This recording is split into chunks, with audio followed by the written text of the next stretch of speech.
নমস্কার, আমি তরুণ ঘোষ। অনেকেই আমাকে প্রশ্ন করছেন যে দাদা, আপনি তো নিজেই বলেছেন, ইউনূস বলেছে আমরা নির্বাচনী ট্রেনে উঠে পড়েছি, এখন আর কোনো সংযোজন বিয়োজনের কোনো সুযোগ নাই। আপনি নিজে মুখেই বলেছেন। আবার আপনিই বলছেন শেখ হাসিনা উনি ফিরবেন, উনি একদম ভারতীয় সুরক্ষায় ফিরবেন। এটা কিরকম দ্বিমত হয়ে যাচ্ছে না, কন্ট্রাডিক্ট করছে দুটোকে। ঠিক, যদি আপনাদের এটা মনে প্রশ্ন জাগে, তাহলে সেই প্রশ্ন সঠিক উত্তর দেওয়ার দায়িত্বও আমার। আমি যখন ভিডিও করেছি, এখন যে ভিডিও আমি করি পুরো দায়িত্ব নিয়ে করি, পরে প্রমাণ হয় যে আমার ভিডিও সত্যি না মিথ্যে। এবার আমি আপনাদের কতগুলো ফ্যাক্টস অ্যান্ড ফিগার্স আমি গতকাল থেকে আজকে অবধি যা যা হয়েছে আমি জানাই, তাহলে আপনারা বুঝে যাবেন যে পিকচার আভি বাকি হ্যায় মেরে দোস্ত। আপনি পৃথিবীতে এমন কোন নির্বাচন দেখেছেন, নির্বাচন ঘোষণা হয়েছে অথচ তার গণনার তারিখ ঘোষণা হয়নি, তার ফলাফলের তারিখ ঘোষণা হয়নি? একটা ক্লাবের নির্বাচনও যদি হয় তাহলেও তার একটা ডেট হয়, তার ভোট গণনার দিন ঠিক হয়, তার বিজয়ী প্রার্থীর নাম ঘোষণার দিন ঠিক হয়। এটাই হচ্ছে নর্মাল নিয়ম। সেটা কোঅপারেটিভ বলুন, ক্লাব নির্বাচনী বলুন, কোনো সংগঠন বলুন, কোনো ক্লাব বলুন, কোনো সরকার বলুন, সব দেশেই তাই একই নিয়ম। কিন্তু এখানে শুধু নির্বাচনের দিন ঘোষণা হয়েছে, তার মানে ইচ্ছে করেই করা হয়েছে নির্বাচনটা হবে না। তাই জন্যই আমি বলি এই নির্বাচন হবে না। উনি যতই বলুন নির্বাচনী ট্রেনে উনি উঠে পড়েছেন, ওনার কথায় কাজের কোনো মিল নেই, আর ওনার হাতে এখন কিছু নেই। সব চলে গেছে জামাতিদের হাতে এবং এনসিপির চ্যাংড়া ম্যাংড়া যত গুন্ডা আছে তাদের হাতে। দেশ এখন তাদের কবজায় পড়ে গেছে, আপনারা হয়ে গেছেন তাদের হাতে জিম্মি। এই অবস্থা থেকে উত্তরণের একমাত্র পথ হচ্ছে ভারতবর্ষ, এবং ভারতবর্ষ আপনি চারদিকে তাকালেই বুঝতে পারবেন যে সীমান্তে খোঁজ খবর নিন যে কি কি হচ্ছে না হচ্ছে। এবার ভেতরে কি কি হচ্ছে সেই দিকে আমি আস্তে আস্তে আপনাদের আসছি। আমি প্রত্যেকটা কিন্তু আপনাদের দেশের খবর এবং আপনাদের মিডিয়া কতটা প্রকাশ করেছে আমি জানি না, আমি আস্তে আস্তে বলছি। আজকে গতকালকে ভোরবেলা রাত্রিবেলাতে একটা ঘটনা ঘটে সেন্ট মার্টিন দ্বীপে। সেখানে একটি হোটেলে একটি মার্কিন নাগরিক ছিলেন, তিনি মার্কিন সেনার টপ অফিসিয়াল। তাকে হঠাৎ হোটেলের ঘরে মৃত পাওয়া যায়।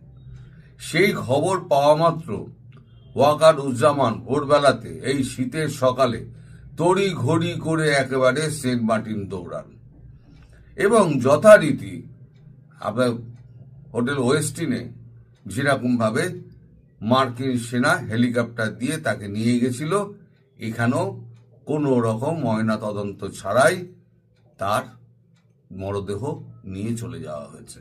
আপনারা খবর নিন, যদি ভুল প্রমাণিত হয় তাহলে আপনারা আমাকে বলবেন যে হ্যাঁ আপনি এরকম ভুল বলেছেন।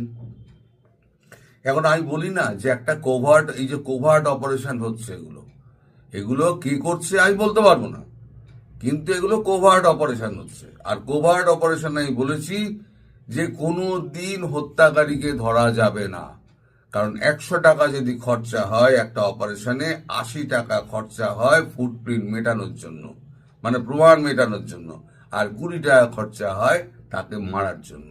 ফলে 80 টাকা যে খরচা হয় সেটা হচ্ছে ফুটপ্রিন্ট মেটানোর জন্য। সেই ফুটপ্রিন্ট কোনোদিন কোনো গোয়েন্দা সংস্থার, মানে দামি গোয়েন্দা সংস্থার কেউ কোনোদিন ধরতে পারবে না। এখন এটা রাশিয়ান এজেন্টরা করেছে নাকি করেছে নাকি আপনার টার্কি করেছে নাকি আবার সিআইএ নিজে থেকে করেছে, এটা আমি বলতে পারবো না। তবে এই ঘটনা ঘটেছে। আজকে সকালবেলা 6:30 নাগাদ হঠাৎ আপনাদের এই অ্যাটলান্টা ওশান শিপে হঠাৎ আগুন ধরে যায়, সেখানে 3 জন মারা যায়। শিপ যাচ্ছিল নিজের মতো, সেন্ট মার্টিন দ্বীপে যাচ্ছিল, সেখানে পর্যটক ছিলেন, কিন্তু বেছে বেছে 3 জন এমন মারা যান তারা বিতর্কিত ব্যক্তি। এবার আপনারা খোঁজ নিন সেই বিতর্কিত ব্যক্তি কারা।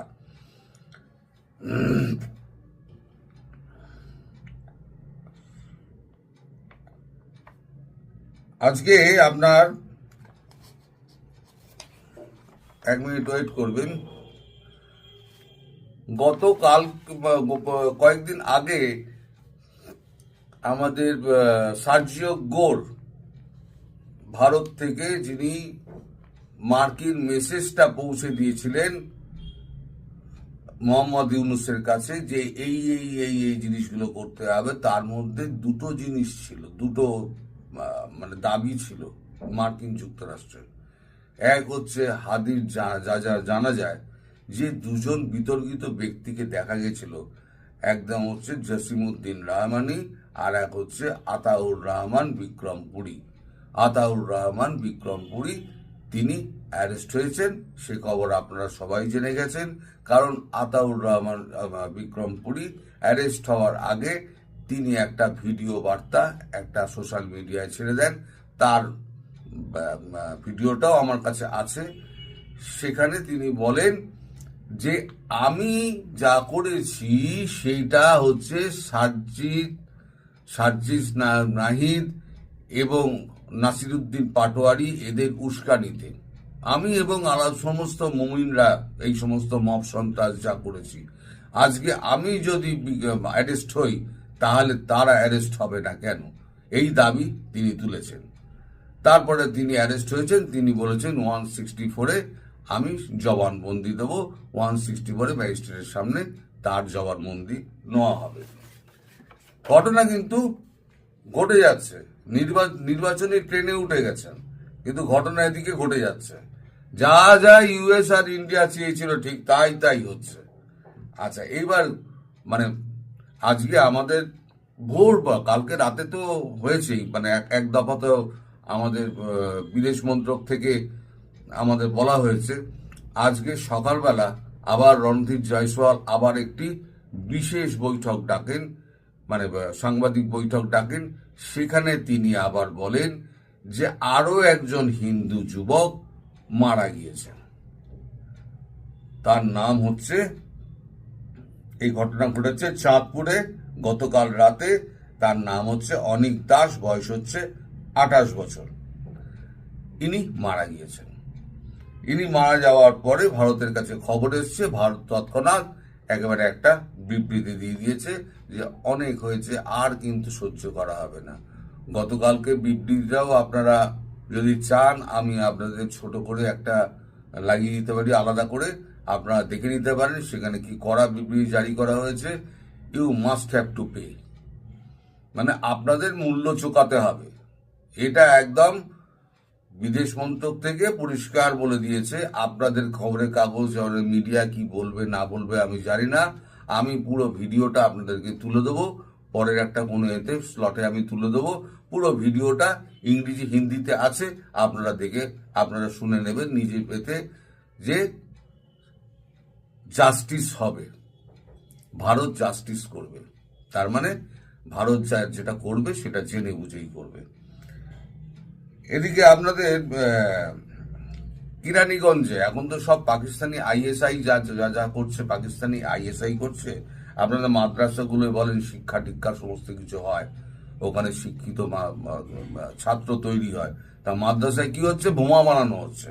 এই কিরানীগঞ্জে গতকাল বোমা বানাতে গিয়ে একদম 5 জন মারা গেছে, আহত হচ্ছে, মানে জোনা 10-12 বোধহয় আহত হয়েছে। একসঙ্গে বেশ কয়েকটা বোমা অসতর্কবশত ফেটে যায়, ফেটে গিয়ে এই কাণ্ডটি ঘটে। এখন এই জিনিসগুলো কিন্তু বাংলাদেশের বুকে হয়ে চলেছে। তারপরে ধরুন ময়মনসিংহের আপনার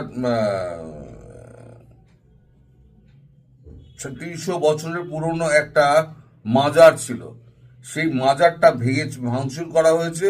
সেখানে এই গন্ডগোলের মধ্যে মহসিন নামে ব্যক্তি, 35 বছরের এক ব্যক্তির মৃত্যু হয়েছে। সারা বাংলাদেশ জুড়ে কিন্তু একদম মানে এই অস্থির পরিস্থিতি রয়েছে।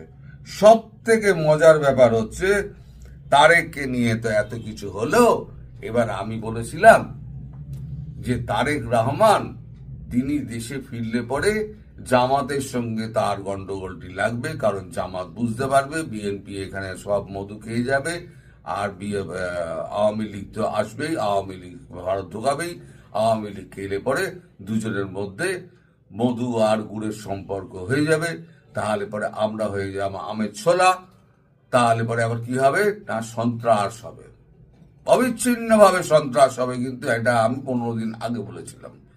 তাই সেই সন্ত্রাসের প্রাথমিক পর্যায়ে শুরু হয়েছে। গতকালকে যাওয়ার কথা ছিল তারেক রহমানের ওই আপনার ওই জুলাই যোদ্ধাদের দেখার কথা ছিল হাসপাতালে। তা হাসপাতালে দেখা করার কথা ছিল, সমস্ত হাসপাতাল আর কি মানে অবরুদ্ধ করে দিয়েছে। অবরুদ্ধ করে এই এনসিপি এবং জামাত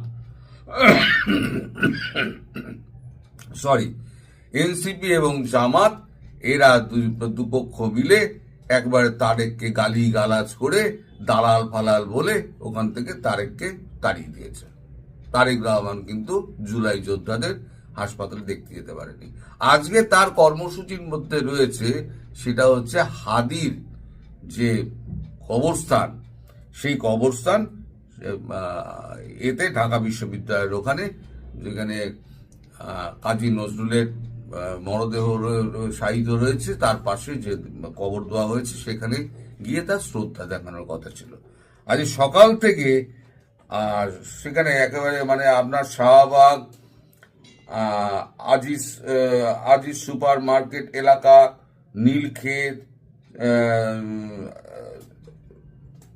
আরো এই সমস্ত এলাকায় সমস্ত ধরে আর কি মানে জমায়েত করে সমস্ত ব্লক করে দেওয়া হয়েছে, কাউকে ঢুকতে দেওয়া হচ্ছে না। এই পরিস্থিতি হয়ে রয়েছে। এখন ওয়াকারুজ্জামানের হঠাৎ কি হলো প্রশ্ন সর্বত্র সেইটা, যে ওয়াকারুজ্জামানকে কে নির্দেশ দিল যে তাড়াতাড়ি গিয়ে আমাদেরকে বডি ব্যাগে তুলে আমাদেরকে হেলিকপ্টারে তুলে দাও। ওয়াকারুজ্জামান দেখা যাচ্ছে খালি গায়ে মানে হাফ শার্ট পরে তার সঙ্গী সাথীদের নিয়ে একটি বোটে করে সামনের দিকে দাঁড়িয়ে তিনি সেন্ট মার্টিনের উদ্দেশ্যে যাচ্ছেন এই শীতের সকালে বেলা। তাহলে কি এমন তার ছিল? তার মানে মার্কিনদের ওখান থেকে খবর এসেছিল যে এখানে মারা গিয়েছে, তুমি তাড়াতাড়ি বডি কোন রকম পোস্টমর্টেম না করে একেবারে বডি ব্যাগে পুরে আমাদের হেলিকপ্টারে তুলে দাও। খেলা জমে গিয়ে, তাই বলছি পিকচার আবি বাকি হ্যায় মেরে দোস্ত, এখনো দেখতে থাকুন, অনেক ঘটনা ঘটবে। আপনার নির্বাচন হবে না, ওই যে একটা শর্ত বললাম, আপনারা নিজেরা ভেবে দেখুন, সব নাম জমা পড়ছে কিন্তু নির্বাচনের গণনা দিন ঠিক হয়নি, ফলাফলের দিন ঠিক হয়নি, তাহলে পরে সেই নির্বাচন কি করে হবে? নির্বাচন হবে বলে লাপালি হলো, আর আপনারা বাঙ্গুর দল সব লাপাতে শুরু করে দিন, নির্বাচন হয়ে যাচ্ছে। আর নির্বাচন হওয়াতে একটা পদ্ধতি আছে মশাই, এই পদ্ধতিটা মানতে হবে। তো যাই হোক, আপনারা আমায় মাঝে মাঝে বকাবকি করেন, আমিও আপনাদের বকাবকি করি, এটা একটা রেসিপ্রোকাল হয়ে গেছে। দুজনকেই বকাবকি করি, কিন্তু দুজনকে ভালোবাসি। Ultimately end of the day আমরা দুজনকে ভালোবাসি। যাই হোক, সবাই ভালো থাকবেন, সুস্থ থাকবেন এবং সাবধানে থাকবেন। নমস্কার।